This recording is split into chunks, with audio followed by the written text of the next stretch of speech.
I am here today with Dorothy Briggs, who owns Womanition, which is a networking group, a magazine, and so much more. And we'll get into exactly what that is. And Dorothy, you hold a special place in my heart because when I first started my business over 10 years ago, yours was the first networking meeting that I showed up to, and I had so much imposter syndrome. Oh, wow. And I knew right away you were a connector, and you took such pride in connecting people, and you wanted people to succeed.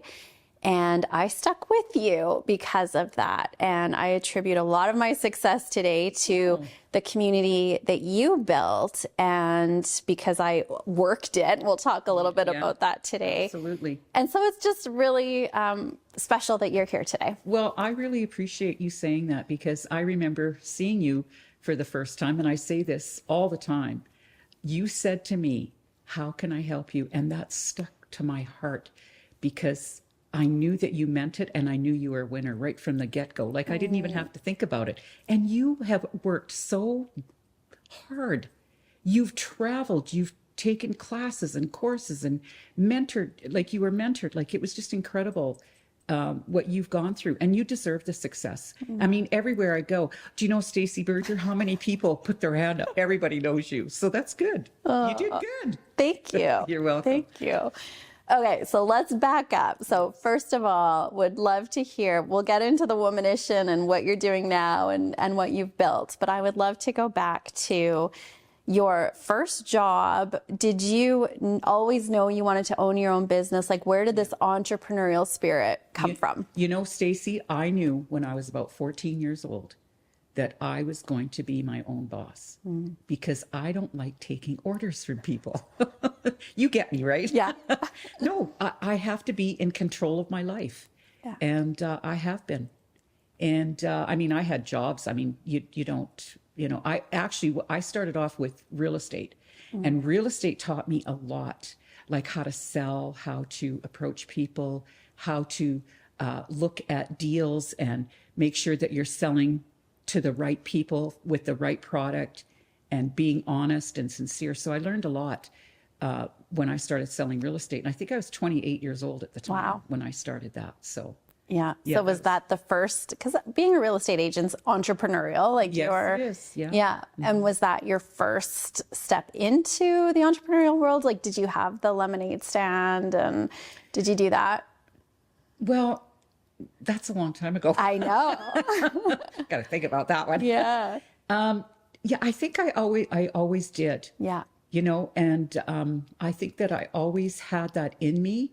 And I'm the only one in my family out of 8 kids that has that entrepreneurial spirit. Yeah. No one else has it in my family, and I don't know where it came from. You know, my father was a heavy-duty mechanic, and I think that this figuring things out and working things out, you have to have that kind of techie mind that, you know, to fix things.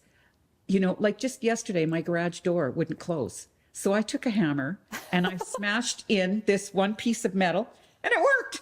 I went, geez, you're good. I could figure things out in like right now. That is my dad, who owned a business forever. He said, you just have to be really good at solving problems. That's it. That's it. And sometimes I think we have a problem and it stops us or paralyzes us. But the ability to look for solutions and to be willing to try things, I think that is such a key. Oh, yeah. I have no fear in trying anything, you know. And, you know, Warren Buffett, we all know who Warren Buffett is. He says that 70% of everything that you do will fail. But it's the 30% where you learn those lessons. I mean, you learn the lessons from the failures. Yeah. But, like, seriously, like, and I fail lots. Probably 80%. Who knows what the percentage is? Yeah. But no, I'm not afraid to try anything. I've got an open mind, and I love hearing new suggestions, and you got to grow. Yeah. Yeah. Not afraid of failure. Like, let's put that as like. Not afraid of failure. Big time. Yes.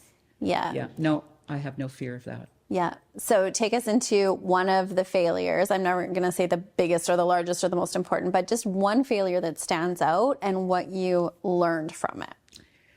Well, I had a health and wellness magazine, and I thought, I'm going to put a Pet Chronicles, I called it the Pet Chronicles, inside my health and wellness magazine. Well, that really failed. And failed in what way? Well, nobody wanted to buy advertising around pets like they would now, because that's huge. Yeah. But at that time, no way. And that was what, 20 years ago? You were ahead of your time. I guess maybe if that's what you want to call it, or just kind of stupid. You know, but no, I tried that and it didn't work. So I just next. And you have to let things go that aren't working. Yeah. So how do you, if you were to consciously say, like, so somebody's saying, well, how do you say next? How do you just let it go? If you were to consciously like think about what allows you to just say next, what do you think you do in those moments that could help somebody who gets rejection, has a failure, and to let it go and move on? Well, what's the worst thing that it could happen to you? They say no to you. So what? Who cares? Yeah. Move on. Move on. You have to move on. If you want to grow your business and be successful in life, you have to accept so many things. And, you know, being an entrepreneur is not an easy job. It's very difficult, but you have to realize life ain't easy, but it could be. Yeah. Just take the next step, move on, and forget it. And I am really good at that. I'm good. If I have to forget about something, I can forget about it in like 2 seconds. Yeah. You learn that though. You it doesn't just come to you. Yeah. Yeah. If you were to look back, it probably wasn't quite as easy in your early 20s as it is today. Yeah. Yeah, exactly. So that's my take on that one. Yeah.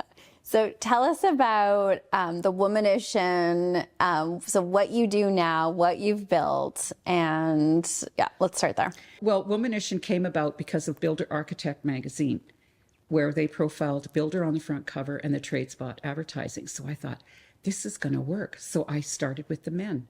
I had 15 men sign up in my health and wellness magazine. I got a winner here. And then the next time, 2 months later, I thought, I'm going to do this for the women. Well, I had 24 women sign up for the magazine, and I went, this could be on its own. This could be a beautiful publication.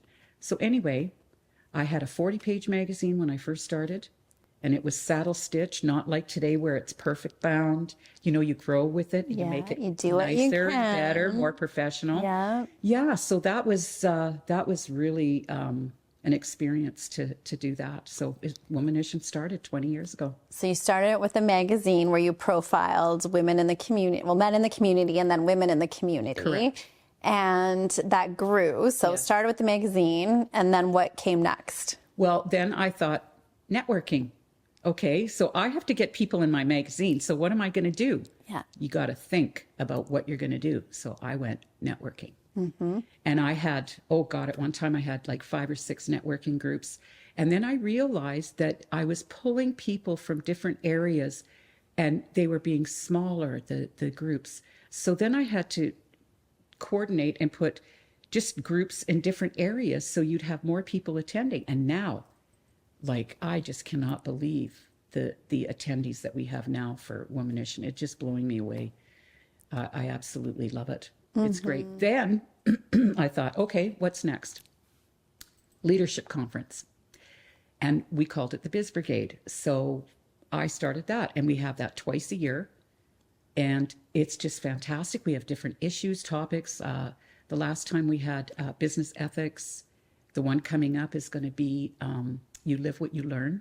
And I think that's going to be very powerful because we're going to get a little bit more intimate with some of the people about how their growth was and how they started out and what they had to go through and where they are now. So it's going to be success stories because that's what I want. I want the people who attend this conference to realize that I can do this too. Yeah. That is so motivating to me. Absolutely. I love it. So magazine, and I love that. What's next? What can I do to fill this? What can I do to market this? And just staying in that question, the idea comes, build the networking. Here's what's working. Here's what's not. I mean, you're just constantly iterating and what can I do better? Yes. And so then the conference, and then you added something else. Then we added the mentorship program. Yeah. The mentorship program is phenomenal. Just a beautiful way for young women, women in transition to come in and learn some things that they don't know. Like we have lawyers. They know how to do the law, but do they know how to sell? Yeah. They don't. So we can teach them that. And what they do is they fill out an application, and then we figure out exactly who I can put them with. And I'm connected to thousands of people. So that makes it very easy for me to go to someone and say, hey, would you like to be a mentor? Yeah. And everybody should always say yes to being a mentor. Why do you say that? Because we have, as a mentor, we have so much knowledge. We have so many gifts. Yeah. We've gone through so many struggles and successes. And it's just really important that we share those things with people who are maybe struggling. Maybe they're not. Yeah. Maybe they're just new. They're rookies and they want to start and doing the right thing right from the beginning, which is really smart. Yeah. To learn from those people. Always ask for help. Always ask if someone can mentor you. Mm-hmm.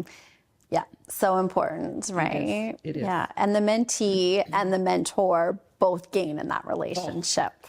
Like, I don't know who gets more out of this, Yeah. the mentor or the protege. Like, it's just, it blows me away because I just feel so full after a mentorship program that we have going on. It's just beautiful how, just the response of people and how they get it. They get it, and how they didn't get it before. Yeah. Because you don't know what you don't know. You don't know what you don't know. Yeah. In my past life in the corporate, we used to mentor entrepreneurs, and I think so many people go into business because they're good at their craft, right? They're a Right. good lawyer, That's right. they're a good hairstylist, they're a good, and just because you're good at your craft, being a business owner, which is now going to be 80% of your time, 20% in the craft usually. Yeah, And people really struggle because that's a whole different skill. it is. And what we found is in that mentorship, it cut down the learning curve and accelerated their results. Usually by 3 to 5 years, it collapsed time.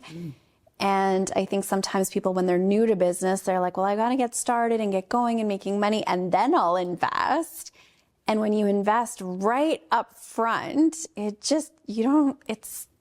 you save so much money, mistakes, heartache.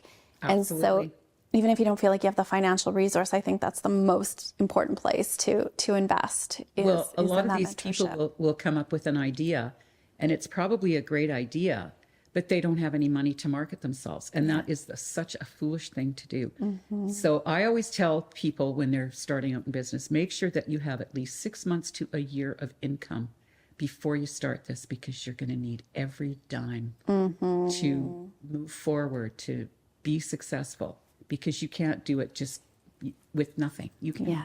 You need to spend money to make money. Yeah, for sure. Yeah. And I did it with not having that, and it's stressful. And when I see people do that, what happens, I know was my experience and I see it all the time, is now you're stressed out about money, you're in fear, and the stress of that puts you in such resistance that it's really makes it more difficult to go and generate income because you're just in so much fear and scarcity and lack, right? Yeah. Well, I hate to admit this, but I didn't have a business plan. Yeah. I didn't have any money when I started Womanition. Me neither. Isn't this terrible? And here we're trying to No, give people advice about, Yeah, but I think that's okay if you have the passion and the desire and you're willing to do the work. It's when you're not willing to go do what it takes, and that's you got to be willing to put in the effort and energy. And I agree, because nowadays too, there's so much competition. There, just like with me, how many people need to advertise? Everybody needs to market themselves. So where do they go? Radio, TV, magazines, books, whatever, to market themselves. So apparently only 3% of the population are looking for what you have at that moment. Yeah. So you got to do your work. Like you got to get out there and do your work. And I think you're right too, Stacey, because I'm very persistent. Yeah. And I have the drive, and I have ambition, and I have goals. Yeah. And I have to win. That is my thing. I have to win. Yeah. In myself. I don't have to compete with other people. Yeah. Just me. Yeah. Well, and that winning is whatever's important to you, right? It's the accomplishment of what's important to you. Yeah. different for everybody. Absolutely. I know. Absolutely. Yeah. So started the leadership conference, and then there's what else? Well, we've got our online program, which is everybody has that when they have a website. And then we decided to do an award program. And, you know, since the inception of Womanition, we've honored over 280 women. Wow. And you are one of them. Yes, I winning am. Entrepreneur of the Year award. That was Yes. so awesome. You It deserve was that so awesome. much. Like, seriously. Yeah. When you work hard, you get it. Yeah.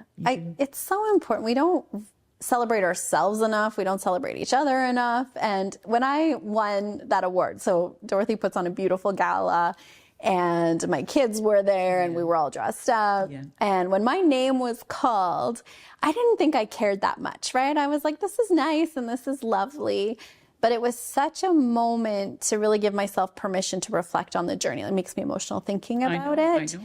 And to acknowledge going from imposter syndrome, can I really do this? I All know. the fear, all the know. everything, to being acknowledged for the work in the world. Yeah, it meant a lot more than I anticipated it. It does, because you're a winner. Yeah. And you have that desire and that need to win. I do too. Yeah. Like, I've been in 3 different competitions, and I lost every one of them. Boy, was I ever ticked off. Because you want to win. Like, you deserve it. You know you deserve it. Like, deep down, you know? What's the greatest joy in all of that? Like, at the center of the magazine and the networking and the leadership conference and the awards, like, when you think about what brings you the most joy inside of that. So winning is one of them, but what else? No, that's easy. Yeah. No, you know what? It's the growth of the women who I am in touch with and connect with. Yeah. That to me, that is a legacy that I want to have, is Dorothy Briggs helped these women. Yeah. And you know, I've never been motivated by money. Mm-hmm. Money does not motivate me at all. It's the achievement of other people and how I can see them from here, and then they rise up and they become who they're supposed to be. Yeah. Oh my God, I just think that is so phenomenal. That Yeah. gives me, like, my heart is so full Yeah. when that happens. And I when love you it. put that at the center of it, the money follows. Yeah. Yeah. It automatically just comes to you. Yeah. Yeah. You don't even have to worry. I never worry about money. Yeah. I never did. Yeah. And I love that. Like, it always came to me. Yeah. No matter, I've been in a few spots myself. Like, I remember when I had my health and wellness magazine, my bills were like 20 grand and I only had 13,000 in the bank. And I'm going, oh my God, what am I going to do? But I said, okay, what would somebody who's really successful do? And I went, okay, I'm going to phone all my creditors and I'm going to tell them they're going to get paid, but you got to give me time. And they all did. And I've never looked back. And that was over 25 years ago. Mm-hmm. Never looked back, not once. Yeah. And because I asked for help. Mm-hmm. That's the biggest thing. And you asked an important question. What would somebody who's successful do? That's a highly calibrated question to get you out of the problem and to be able to see different solutions and ideas. Yeah. Huge. Yeah. Yeah. And you just gotta work for it. When you work for it, you get it. Yeah. Yeah. Yeah. So you're not done. And are we allowed to talk about your age? Sure. Sure. We don't have to. No. Yeah. I mean, Dorothy, you're now in your 70s. I'm 74. 74. 74 years old. You, first of all, look amazing. Thank you. But the vibrancy and the aliveness in you, because you still have a vision, you still have goals, you still have Absolutely. desires. So what would you say to the person who's feeling like I'm too old, it's too late, I can't do this? What would you say to that person? Well, they're crazy because you can. I started Womanition at 54 years old. Yeah. Like, oh my God, how do you do that at 54? And you know what? With our award program, we put in a new category called Trailblazer 55 plus. We had more women in that category last year than any other category. Yeah. I could not believe it. There's so many women who are starting. Well, you know what? They had their kids. They even have grandkids, and they just want to do something for themselves. Yeah. It's about time they did. Yeah. So yeah, like that's incredible. Never too late. No, never. Yeah. No, just keep going. Yeah. And that important question, like, what's next, right? I'm done this phase of my life. I'm in transition. And what do I want to do now, right? Well, you know what I did? I started a nonprofit 9 years ago, and it's called ACES, an Association of a Community Engaged in Sharing. And what we do right now, we've kind of like worked our way into what we are right now. And we work with women and we work with seniors. And I'm telling you, it's just phenomenal. Like, I'm a senior. I can't even believe I'm a senior. I can't even believe that some of these people go on our tours and go to yoga classes and stuff are younger than me. Like, it just blows me away. Like, I can't believe it. But anyway, it's so much fun. And then, you know, the workshops that we have for immigrant, Indigenous women, you know, people coming from a different country. I can't even imagine what they must be going through. And if they can't speak English, that's even worse. Like, wow, that takes a lot of gumption to be able to, you know, come here or wherever, go anywhere and not know the country, their systems, anything. Yeah. The language, like, I can't even imagine. Right. But this ACES has been really, really good. Yeah. Yeah. And 9 years already. I can't even believe it. Talk about giving back and how important that is and your perspective on that. That is huge. To me, I have it and I'm going to give it. And I believe in that. And, you know, one of my friends taught me how to be generous. Donna Worthington taught me how to be generous. She actually, when I was nominated for the YWC award, she bought the table instead of me. I should have bought the table. She bought the table. And now even my bookkeeper says to me, wow, do you ever sponsor a lot of things? And I do, because I got it. I'm going to give it. That's how I feel. Yeah. And I love it. I feel really good. Yeah. I was on a call with a client the other day and she was asking about generosity and she's in a place where she doesn't feel like financially she can give. So she feels bad about that. And we talked about the spirit of generosity. You can give a smile, you can give help, you can lend a helping hand, you can donate your time, but it's the spirit of generosity. That's right. And sometimes that's financial, sometimes that's in other ways. But what we give, we receive. Well, you know, I got a call from Spruce Grove City Council, and they said, would you like to be a mentor? And I said, yes, sign me up. Well, we're not signing you up yet. You gotta meet the proteges and all the other mentors and stuff. And I just got my protege. Yeah. I'm in, and I'm giving back. Yeah. Don't get paid for it. So what? Yeah. I don't need to get paid. I don't need anybody's money. Yeah. I feel so content in helping other people. I don't know why that is. I don't know where that came from. I mean, my life story, my family history and stuff like that. My mom had 8 kids and my dad was abusive and an alcoholic and stuff like that. And I just don't know where I got this spirit from to want to do more for other people. I don't know where it came from. But that speaks to, regardless of your upbringing and what happened, it's what am I going to do with it, right? Exactly. And you have the power of choice. Yeah, that's exactly right. Yeah. I would love to talk about networking a bit Yeah. because you are the queen of networking. Thank you. You moved back to Edmonton. You always say, I didn't know anybody. And you wanted to build a business. So you got out and you pounded the pavement. Yes, I did. And why is networking important, first of all? Well, it's important because I believe that you have to look that person in the eye. You have to see what they see. Yeah. And I really believe that when you're networking, you have to be at the same level as those people. And I'm not saying up or down, sideways, whatever. You have to go to that person's level to be able to communicate with them so they understand what you're doing. I'm all over the place with my levels. Like, it's just crazy because some people are more sophisticated. Other people are more down to earth and calm. And some are spirited. Like there's so many different people. And to me, networking, you have to be eye to eye because that's who you can see. You can see them. Yeah, social media is great. I love it. I do it. I have it. The magazine is wonderful. All of that. It's fantastic. And you need that. But to me, meeting someone face to face, be able to give them a hug or, see what's going on in their life. Yeah. I think that's crucial. Networking to me is the most important, and it's the least expensive thing that you can do. Yeah. And when I moved back here, I knew 3 people, but besides my family. Yeah. So I was going to breakfast meetings, lunch meetings, and dinner meetings, like 5 days a week. Yeah. Because I had to get out there and meet people. And now thousands and thousands of people I'm connected to. Yeah. But it was all worth it. Like it's all worth it.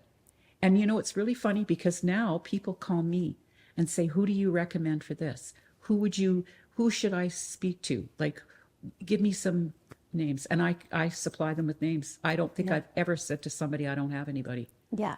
Ever. Yeah. So networking to me is the biggest thing you can do for your career, for your life, for your personality, for your personal life. Yeah. Because it's who you know, right? Who you know matters.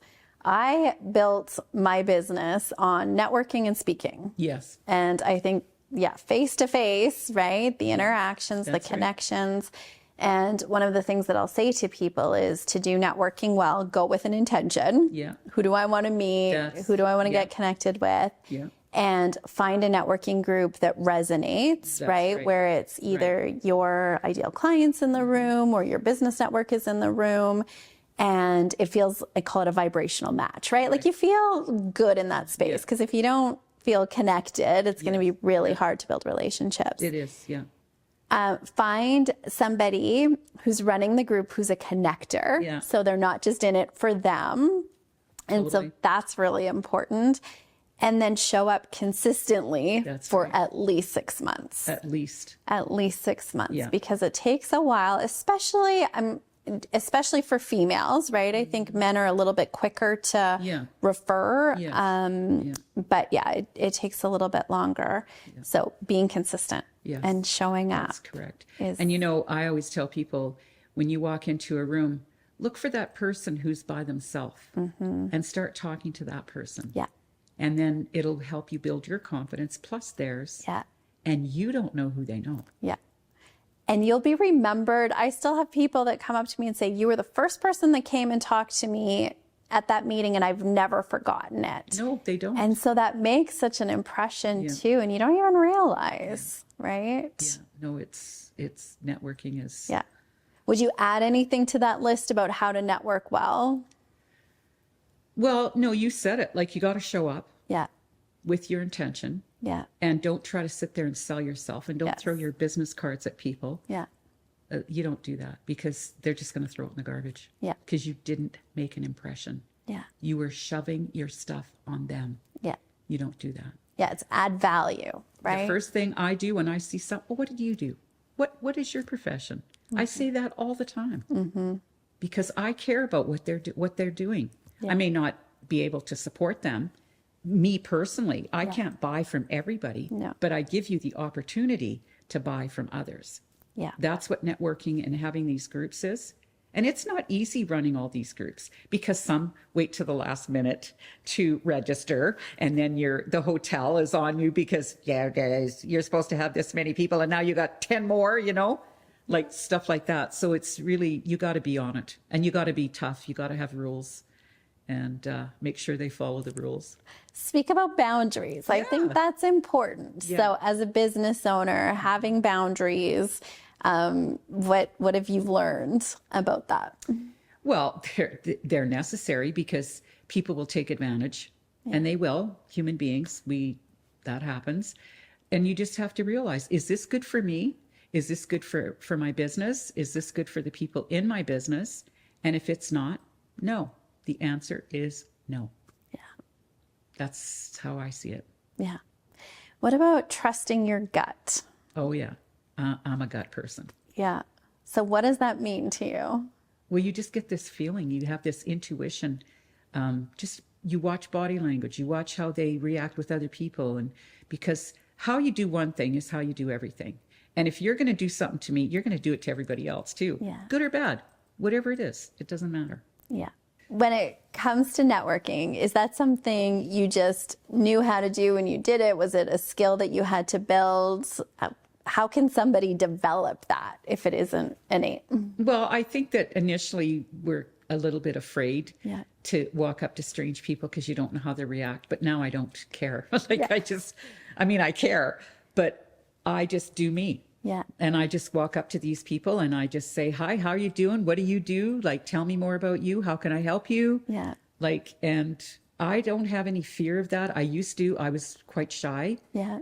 At first, but I think, like when I was like 19 years old, I was a model, and I modeled for this agency, and I think that really helped me with my confidence because you're kind of shy, and and you don't dress up like you should, or you know what I mean, like there's just insecurities that you have. But now no, easy peasy. But you built it. I did, and it took time. It's not That's something the important lesson, yes, right? It takes time. It Yeah. takes time, and you have to give yourself and allow yourself that time. Yeah. And I always say to people, are you in for the long haul? Or are you here for the in and out, just to make a quick buck? And I always say, if you're in for the quick buck, you're never going to make it. You might as well go get a job. Yeah. You're not going to make it. Yeah. No. I have people say, and I used to say this, I'm an introvert. So I do not like networking. I don't like being in crowds. It's exhausting, like small talk, like, ugh, right? I had some opinions about that. Yeah. And I had to train myself that actually, because I'm an introvert, I'm really good at networking because I care about people. Yeah. And I want to build a relationship. And so I think it's just sometimes that mindset shift, right? It's not because I'm an extrovert, I'm good at it. Because I'm an introvert, I'm good at it. It's a skill that we can all learn. And it takes practice. Yeah, it does. And you know what? I always thought that I was an introvert, and I still do, because I like being alone. Yeah. Like that to me is the ultimate. Yeah. You're with everybody else and you're having a good time and you're learning and teaching and mentoring. But then when I get home, I'm by myself and I love it. That's the recovery time. It is. Yeah. And then, yeah. Somebody said once, and I love this, I'm a situational extrovert. Okay, and I love that, right? Yeah, like I that's a love good one. being in those environments and Yeah. having that. But yeah, give me recuperation time by myself. Yeah. Yeah. That's exactly what I need. And I love it. Yeah. Good. Anything else that you would say to the person who's watching this and they're wondering, can I really do this? Maybe they're facing some obstacles, challenges, and they just need a little bit of inspiration or motivation, some wisdom. I think the most important thing is don't try to be someone you're not. Be you. Like whatever your personality is, just be you. And with the right intention. Yeah. You can't go and try to deceive people or, think that you're going to trick them. And with this imposter syndrome thing, just be you. When you're you, everybody will fall in love with you. And when they fall in love with you, they will buy anything from you. They will listen to you. They will care for you.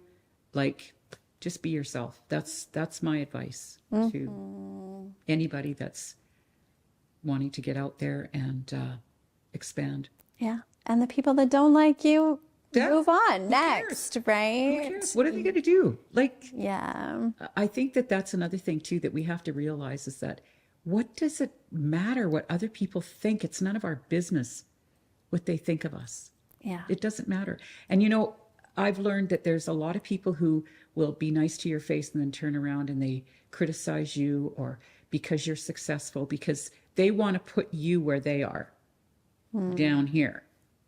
But you don't do that. You stay up there. Yeah. And another thing too in business, the S curve of business is really important too, because we were talking about that earlier about, what would you get rid of? What would you keep? And the S curve of business, the most dangerous place for anybody to be is at the top. So speak into what is the S curve? The S curve of business is when 1 to 5 years you're starting out in business and it's hard and it's tough and you got to go through all these changes and it costs you money and stuff like that. It's blah, blah, blah. Like, okay. And then you get where, oh, geez, I'm making some money. I'm doing really good. Oh, this isn't working. Get rid of it and replace it with something else. You got to keep switching it out. I mean, the main focus is your main business, but add things to it, like add to it. And when you do that, then you're at the top of your game. Okay, you're at the top of your game. You switch things out. If something's not going, you change it, because if you don't, you'll fail. Because you've got to keep adding different things that spark an interest. Sometimes things get boring. You got to switch them up. And when you start switching them up, you stay up, you stay at the top of your game like you do. Well, it's constantly innovating, right? What's working, what's not, what can I do better? Yeah. And I would just add to that, the adding things isn't always adding new products, new services. Sometimes it's just tiny little shifts and doing things better and little tweaks. A different day. Yeah. Or a different time slot, or, you know, make lunches or do dinners or do whatever it suits Yeah. what you're doing, the profession. Yeah. But the adjustment, like stay fresh. Stay fresh. Stay fresh. Yeah. What are you most proud of? I am proud of the person that I have become. I like me. I don't know, when I was younger, I was foolish and did so many silly things. And now, maybe it's an age thing. Maybe you get this as you get older, but I really like who I am now. I don't think everybody gets that, Dorothy. I think there's a lot of people that get older and have a lot of regret. And so I don't think that's just happens with age. I think that happens as you live into your purpose and you're up to things. So own that. Yeah, okay. Yeah. I'm owning it. Yeah. Hey! Amazing. I hope that you took some value from hearing from Dorothy and what she's built and her journey. And remember, you just need one idea. So what's one idea from this interview that you can take, you can implement, you can apply into your life? Thank you for being here. I'm Stacey Berger, transformational coach in life and business.